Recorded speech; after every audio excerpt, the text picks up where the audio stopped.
Hello everyone, and welcome back. Today, we're talking about a historic moment.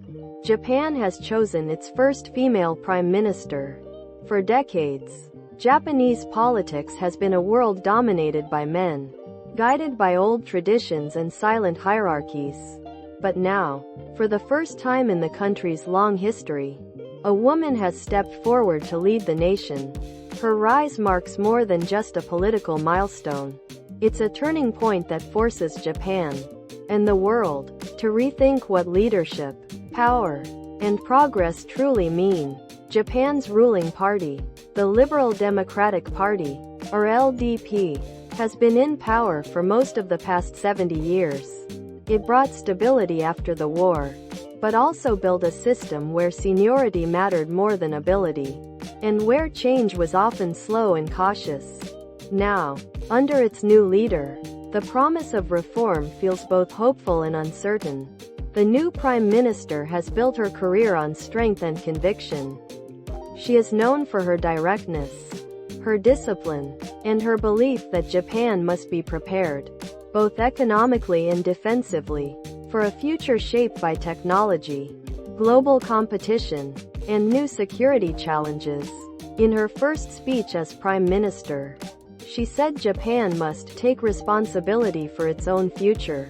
She spoke about revitalizing Japan's economy through innovation, investing in artificial intelligence, quantum computing, and defense technology, while also protecting the nation's traditions and social stability. But behind those confident words lies a complex reality. The LDP is not easy to reform.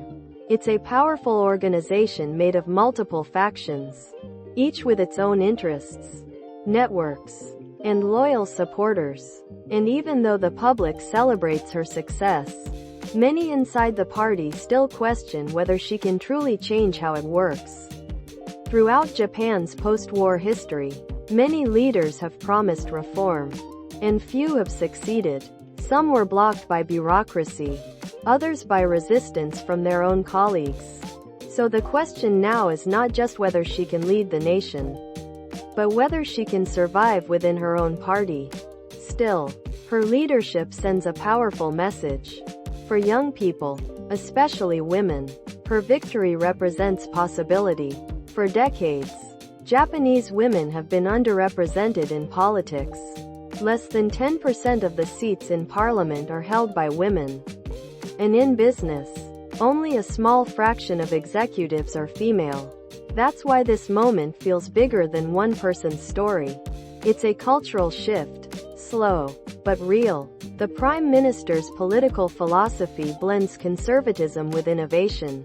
She believes in national pride and self-reliance, but also in embracing science, technology, and new ideas. Some describe her as a bridge between generations.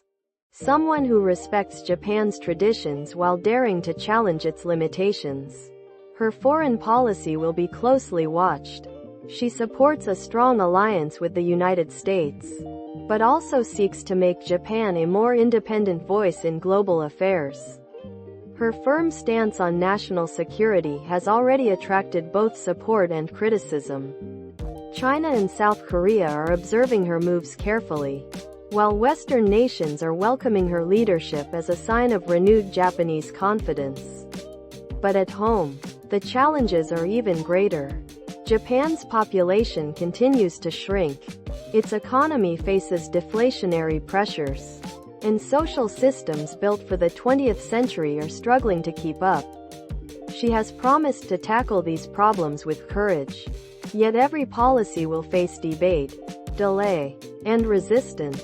In public, she has often spoken about discipline, about doing what is necessary, not what is popular. In one interview, she said, "Leadership means taking responsibility when others hesitate." Those words reflect her belief that Japan needs more decisive action, even if it makes some people uncomfortable. Her supporters say this is exactly the kind of leader Japan has been waiting for.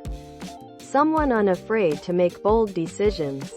Critics, however, argue that her views are too conservative, too focused on defense and national pride, and not progressive enough on social issues like gender equality or diversity. This mix of praise and doubt has made her one of the most discussed figures in Japan's political history. Still, there's something symbolic about her rise. It represents not only a change in leadership, but also a test for Japan's democracy itself. Can a society built on quiet harmony and collective thinking accept a leader who pushes for individual strength and structural change? Her journey will not be easy. Politics in Japan is often described as a slow dance. One step forward, one step back. It requires patience, alliances, and compromise. But she has already proven that she can survive in a world where few believed she could. What comes next may define an entire generation. If she succeeds, Japan could enter a new era, more open, more confident, and more inclusive. If she fails, it may confirm the fears of those who believe that true change in Japan is still out of reach.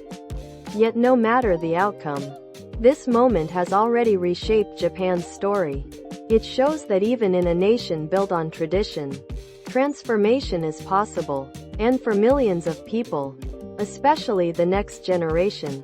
Her rise is a reminder that the boundaries of what's possible are always changing. Thank you for listening. If you found this story meaningful, don't forget to like this video and subscribe for more stories that connect the past, the present, and the future, here on News 10 Minutes.